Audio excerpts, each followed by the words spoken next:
Today, we are going to push the limits of what is possible for the PlayStation 3. We're gonna dissect this gaming legend, give it a whole bunch of upgrades, and overhaul its cooling system to figure out just how much performance we can squeeze out of this thing. For science, of course. See, the problem with modern hardware is that it comes really aggressively tuned from the factory. Outside of a few choice examples like the Nintendo Switch here, you're unlikely to get anything more than a 3 to 10% boost in performance by modding your system. Now, this is good in a lot of ways because it means out of the box you're getting all of the performance, but back in my day, you used to be able to get like 20 to 30% more performance, and maybe even more than that just by tinkering with the hardware.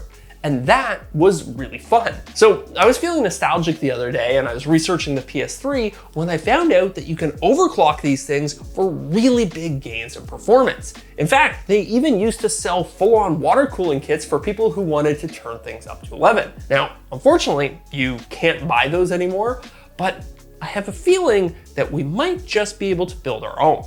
So step number one is going to be tearing into this console. But picking the right PS3 for this project was actually incredibly important. By my count, Sony released 19 different versions of the PS3, and they're each special in their own unique way. What we have here is a CCH2501B, and this is a Goldilocks PS3. See, later versions of the PS3 run cooler and more efficiently due to improvements in how Sony made their chips. So naturally, you might be wondering why I'm not working on a super slim PS3. If those were the last major hardware revision, then they should run cooler and be the best for overclocking, right?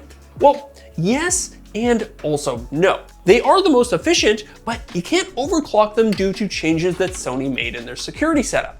Hence why I'm working on a middle child. This is the most efficient generation of the PS3 that's still completely hackable. So now that we've got this thing completely torn down, let's take a closer look at those chips.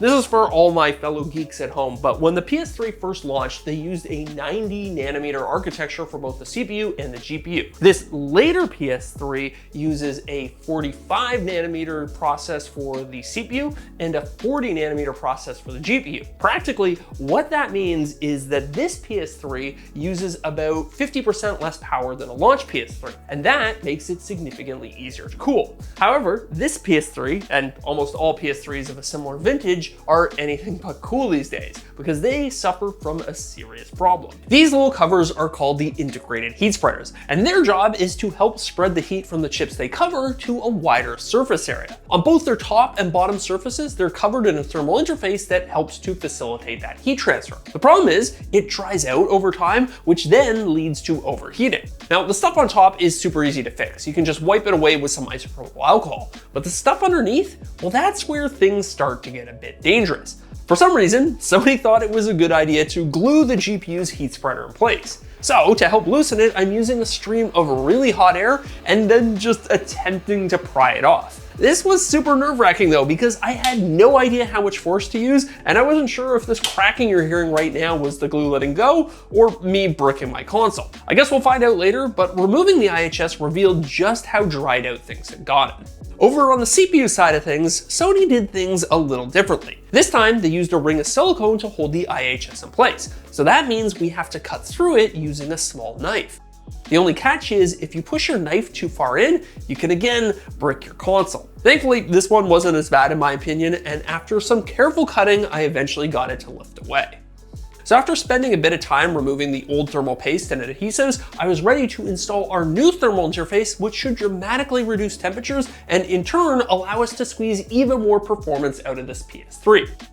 This is PGM7950, and while it might look like a sheet of boring gray plastic, it's actually the state of the art when it comes to thermal interfaces. Once it warms up, it melts into goop that is extremely good at transferring heat. So this alone should give us a huge drop in temperatures, but after I was done installing it on all the heat generating components, I was left with a bit of a puzzle. I needed something that was strong, flexible, and heat resistant to reinstall those spreaders. Enter high temp RTV sealant. It's silicone based, so it should have plenty of hold, and it can withstand temperatures of over 300 degrees. It takes 90 minutes to cure, so that gave me plenty of time to reassemble everything and make sure that those spreaders were fully compressed and making good contact with their dies below, because the tighter we can get that bond, the better everything is going to perform later. All right, it is a couple hours later. Our gasket should now be fully cured. Now, the next thing that I want to do is completely break this thing down again and then 3D scan this entire motherboard. Now, that might sound like Star Trek level technology, but in 2025, you'd be surprised at just how affordable and user-friendly 3D scanning has become. Within an hour, I can have a complete digital replica of any part that's accurate down to the width of a human hair. And that dramatically reduces the amount of time that I had to spend prototyping new parts for these old systems. This scan in particular should make it way easier for me to design a mounting solution for our new water block. But I'm getting ahead of myself. With the scan now complete, let me introduce you to said water block. Or should I say water blocks. These shiny blocks of milled aluminum are going to sit directly on top of our CPU and our GPU. Now, originally I was gonna do one big block that covered both, but a weird quirk of the PS3 is that the GPU and CPU actually sit at significantly different heights, so now our setup is a little bit more complicated. But basically the way this is gonna work is water is going to flow in here, pick up heat from both chips, and then it's gonna flow to the radiator where it's then cooled. So our main challenge at this point is to come up with some sort of system that is going to keep both of these in place and also compress them on top of the chips. Because like I said before, good mounting pressure is key to getting good heat transfer. Now, I suppose I could have 3D scanned these as well, but some things are just easier to model the good old-fashioned way. With both the motherboard and the water blocks incorporated into the model, I set about designing that new mount. It doesn't need to be anything fancy, just a simple frame that will secure everything in place while still fitting within the bounds of the PS3's motherboard.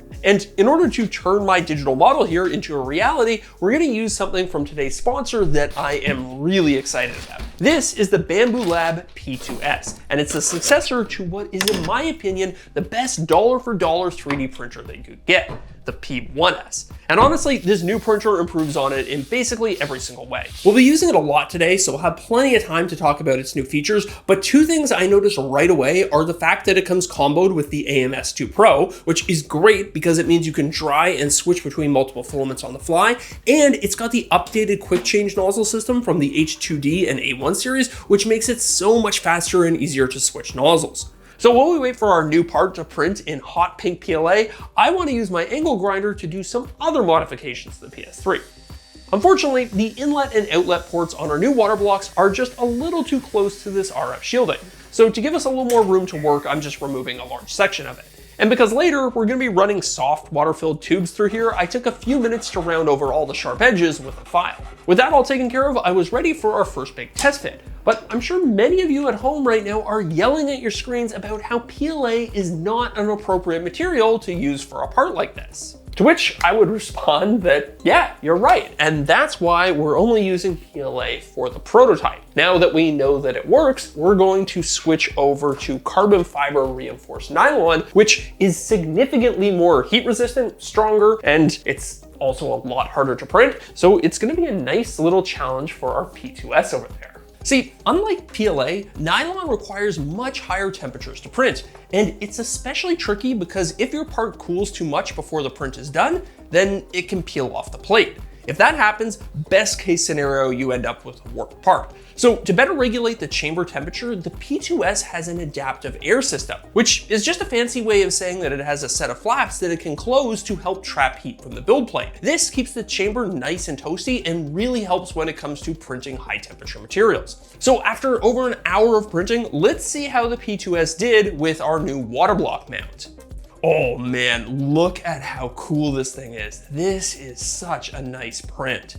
So clearly it passed the visual inspection. And at this point, I was super excited to install it in the system and do a bit of testing. However, I should point out that there's a serious complication to using nylon in an application like this, and we're gonna dive into that more later. But for now, I grabbed some soft PVC tubing and started connecting all of our parts. This 120mm rad might seem modest by today's standards, but it's actually perfectly sized for the PS3's heat output. To keep the coolant circulating through the system, I grabbed this simple pump with an integrated reservoir, and then finally, the last piece of the puzzle is this sick blacked out 120mm Noctua fan. It screws right to the radiator and should provide plenty of airflow to cool down the water. And now, you're probably thinking that the only thing left to do is pour some water into the loop and let it rip. But that would be a great way to kill our PS3.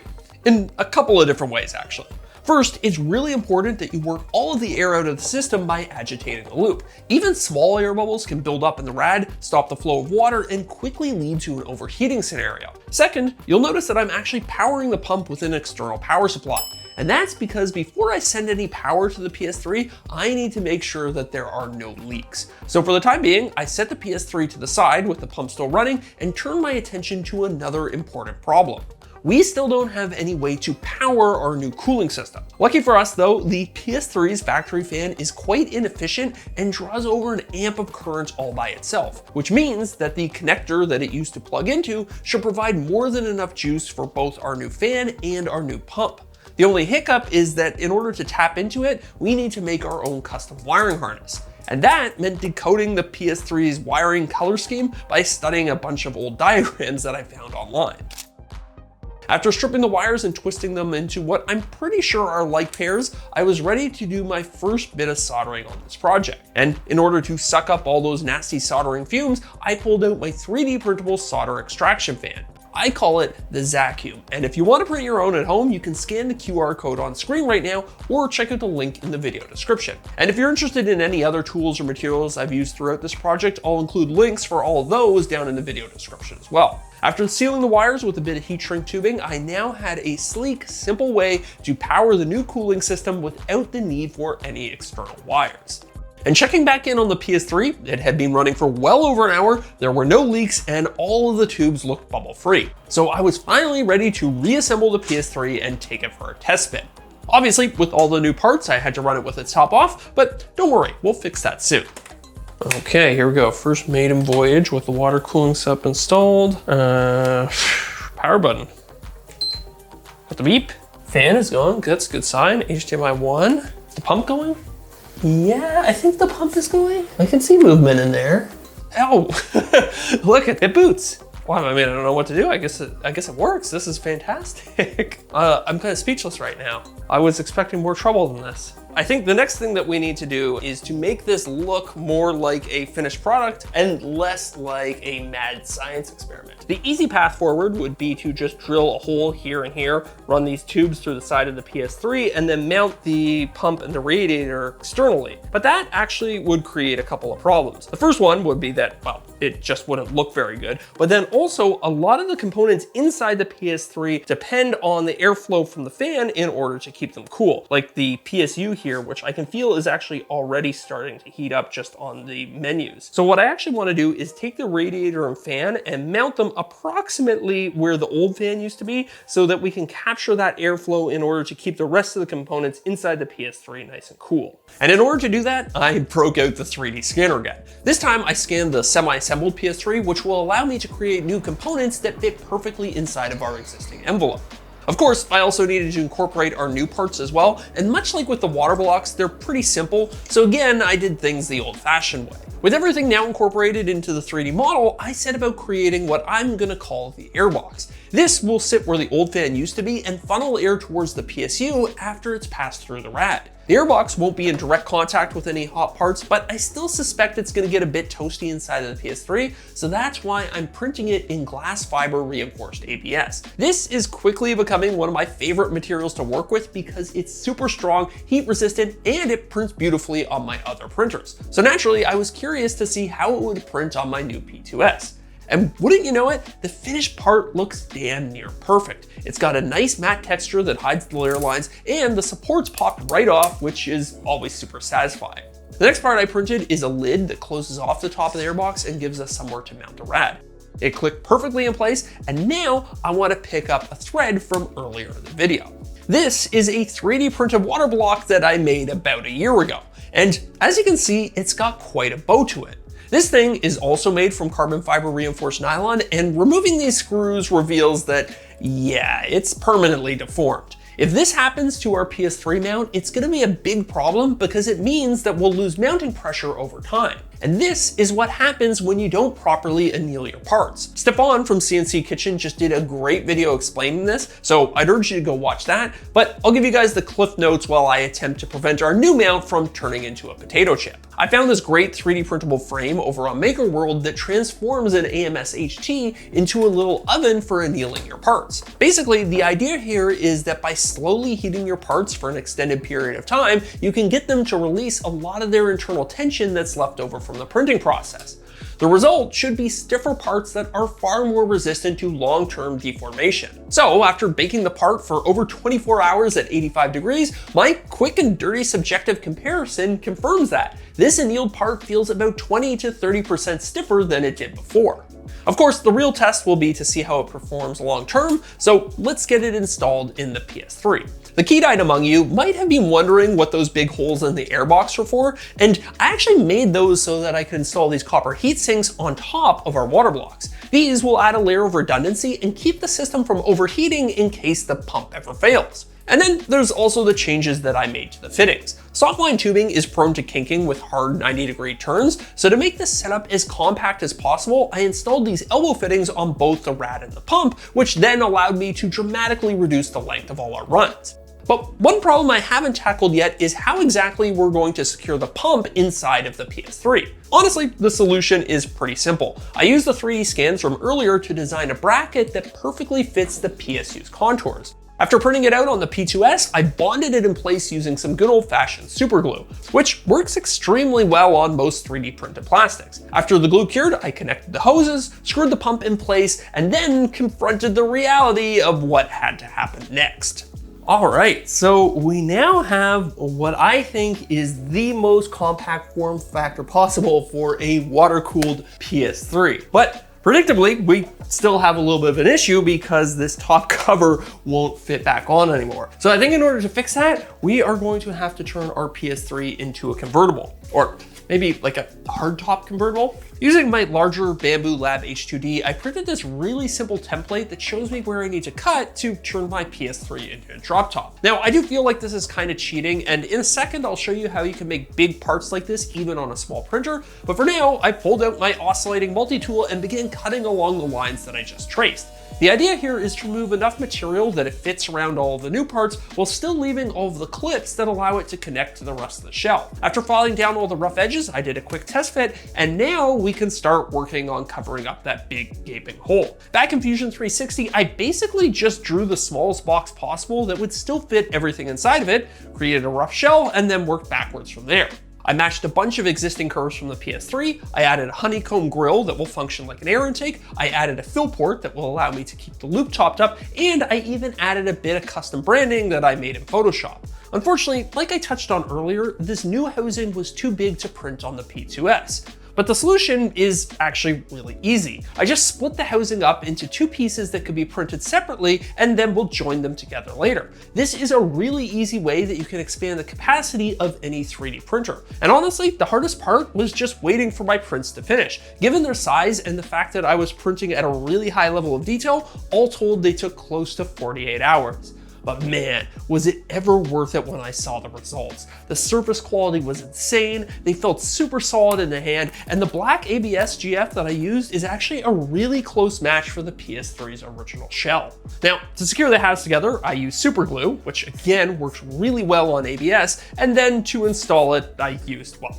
more of the same. After a quick test fit to make sure the upper shell was still removable, I screwed everything together and then started filling the loop. This time, instead of using plain distilled water, I switched things up and used a purpose-made coolant. This stuff has a number of additives in it that make it more resistant to corrosion, fungal growth, and importantly, make it even better at transferring heat. And then, to cap it all off, I printed my last part on the P2S, which appropriately was a cap that screws in place like so. Now, before we unleash the water-cooled potential of this PS3, we have two things left to do. The easy one is replacing the original mechanical hard drive with a more modern SSD. This should provide a substantial decrease to loading times, and it'll give us a full terabyte of storage for games. And yes, I said storage for games because the next thing we have to do is hack our PS3. These days, it's relatively easy to do, if a bit time consuming. Basically, we're using a browser exploit to allow custom firmware to be written onto the system.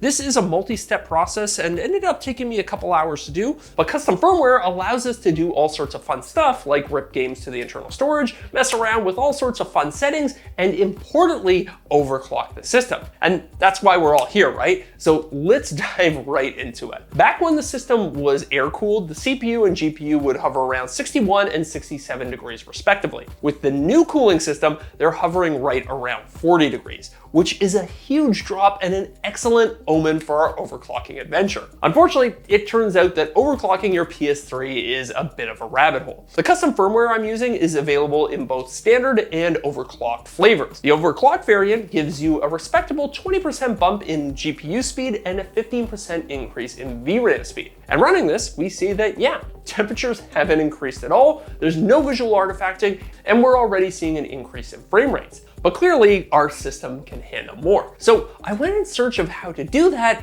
and I'm not gonna lie, it looked ugly at first. I found a lot of info saying that basically you have to make your own custom firmware, and that's actually really risky. If you push your overclock too far and your system becomes unstable, well then you won't be able to rewrite the firmware back to a safe overclock, and your system is essentially bricked.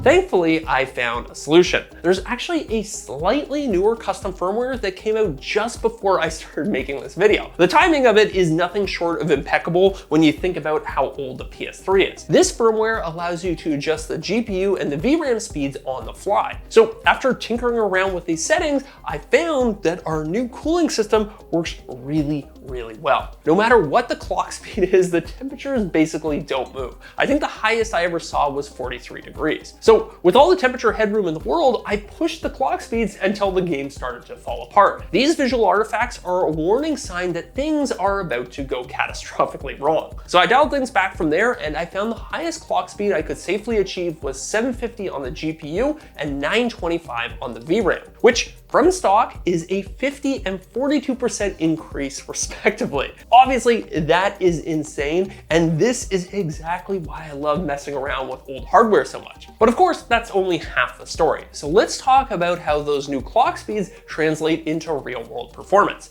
Uncharted 2, which is probably my favorite PS3 game, showed a huge uplift. In terms of FPS, it went from the high 30s to the low 50s. Which is close to linear scaling with the clock speeds. Watch Dogs, on the other hand, was a bit of a letdown. It showed a small improvement, but it's still borderline unplayable even with the overclock. I suspect the bottleneck here might be the CPU, which unfortunately for us isn't overclockable.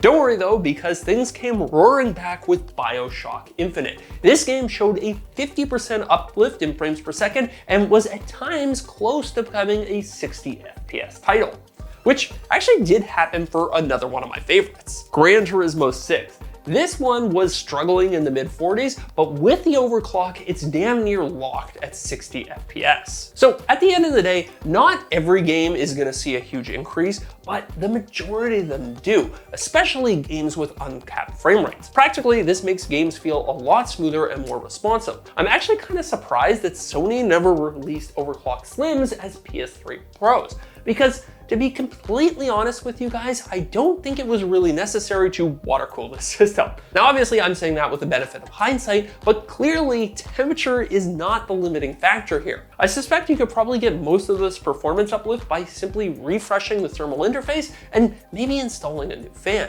But don't get me wrong, I am still so glad we did this. Not only was it a ton of fun to figure out, and now I have this cool custom PS3, but somebody had to do it in order to answer the question of whether or not it was worth it. Now, there is one way that I could have squeezed slightly more performance out of the system, and I'm gonna talk about that along with a few other things I think I could have done better in a separate bonus video for channel members. So check that out if you're interested, and I will see you guys in the next video. Peace.